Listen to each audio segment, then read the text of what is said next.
Hello guys! Welcome back to my channel for today's vlog. Shortcut sweet sour pork upload tayo guys. Ayan, so ayan, nagawa ko na yung aking onions. Ayan yung ano niya, yung sauce niya ng sweet sour pork. So ito yung aking pork guys. So na-fry ko na po yan with yummy ingredients. Syempre, na-marinate ko na yan sa mga ingredients ko na soya sauce, light sauce, dark sauce, and etc.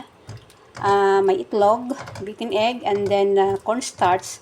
So, para madali po aking video guys, shortcut ko na po itong upload ko para wala na pong maraming pasikot-sikot. Ayan, so, ito yung ginawa akong sauce ng para sa aking sweet, sour, and sauce. Napaka-easy lang guys kasi ayaw ng alaga ako.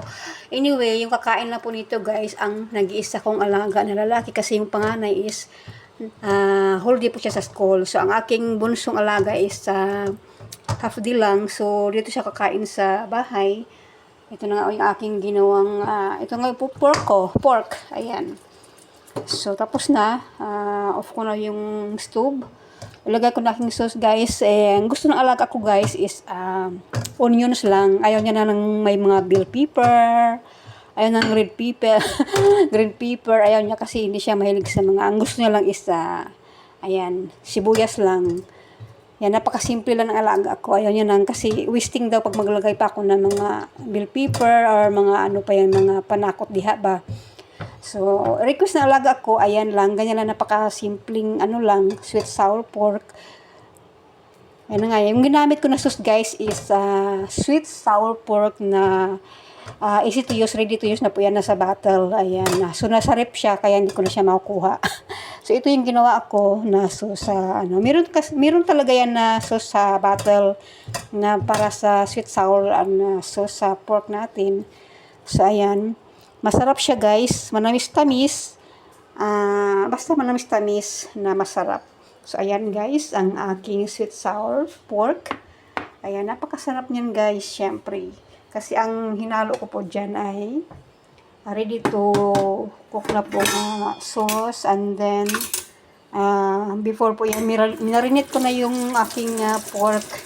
Kaya ganyan guys. Masarap siya. Minarinate ko na kagabi ang pork. Tikman natin, syempre. Kailangan tikman para sure. Ayan, o. Sarap. Malambot, guys. Alam nyo kasi pag lagyan natin ng corn flour. Nakamarinate siya sa corn flour. And then may itlog. Mas malambot, guys. Sarap. Yung ars inday. Minay ako mga pinggan. Siyempre, yan lang po yung food ng alaga ako. Dalawa kami kakain, guys. Pero meron akong ulam, kaya kung ano na yung tira niya, inuubos ko na lang kasi sayang naman. Diba? Sarap. And that's my video for today, guys. Pang-update lang po to guys. Kaya ganyan po. Tabad na po ako maglagay ng intro at outro, guys, sa aking mga upload. Kaya dire-direkta na ako mag-upload ngayon. Pang-update na lang. Ayan. Thank you so much for watching. Have a blessed day. Thank you so much sa aking mga YD friends na lagi nandyan sa aking mga premiere. Ayan. Sa ngayon, minsan na ako mag-premiere, guys, kasi tinatamad na rin ako mag-video, gagawa ng content. Kaya kung ano na naisip ko, yun na lang po. Basta mayroon akong update, upload. Ayun. Maraming salamat. At mayroon pa naman akong natirang member dyan. Members. Siguro 3 members ang natira ko dyan na nag-stay sa akin. Nagre-renew every month. At siyempre, sometimes mayroon nagpapa super sticker o super chat. At thank you so much sa mga walang sawang support sa aking channel at sa aking mga premiere. Thank you so much. Have a blessed day ahead. I love you guys.